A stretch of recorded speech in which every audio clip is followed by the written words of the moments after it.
আজকে দুপুরে আমাদের লাঞ্চের মেনুতে ছিল হাতে মাখা মূলা ভর্তা আর ইলিশ মাছ ভুনা। ইলিশ মাছের এই তরকারিটা আমার শাশুড়ি খুব পছন্দ করেছে, তাই আমি আপনাদের সাথে রেসিপিটা শেয়ার করছি। আশা করি আপনাদেরও ভালো লাগবে। প্রথমেই ইলিশ মাছটা আমি হলুদ, মরিচ এবং লবণ দিয়ে মাখিয়ে রাখছি, আর আমি এখানে ফ্রাই প্যানের মধ্যে একটু বেশি করে তেল গরম হতে দিচ্ছি। ভুনা টাইপ তরকারিতে রান্নায় একটু তেল বেশি লাগে, তো আমি এখানে তেলটা একেবারে গরম করতে দিয়ে এখানে আমি পেঁয়াজ কুচি দিয়ে দিলাম।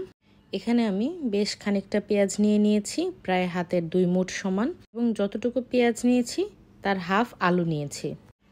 আলু কুচি করে নিয়েছিলাম। পেঁয়াজ আর আলুটা আমি এবার একসাথে ভেজে নিচ্ছি। আলু আর পেঁয়াজ একসাথে ভাজতে গিয়ে যখন দেখবেন যে পেঁয়াজটা বেশ নরম হয়ে গিয়েছে, সেই মুহূর্তে মশলা অ্যাড করব। ইলিশ মাছের মধ্যে মশলা বলতে হলুদ গুঁড়ো, মরিচ গুঁড়ো, এছাড়া আর কোনো মশলা অ্যাড করলে ইলিশ মাছের স্বাদ গন্ধটা তেমন পাওয়া যায় না।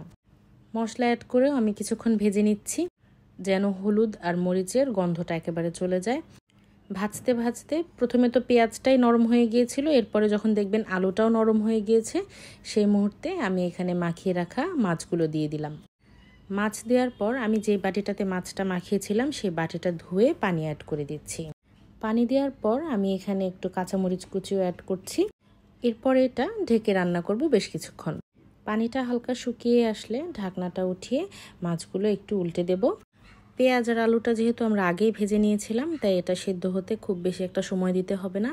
পানিটা শুকিয়ে আসলেই আমাদের রান্নাটা কমপ্লিট। এরপরে গরম গরম ভাতের সাথে পরিবেশন করুন ইলিশ মাছের ভুনা। এরকম একটা পদ থাকলে ভাত খেতে আমার মনে হয় আর কিছুই লাগে না।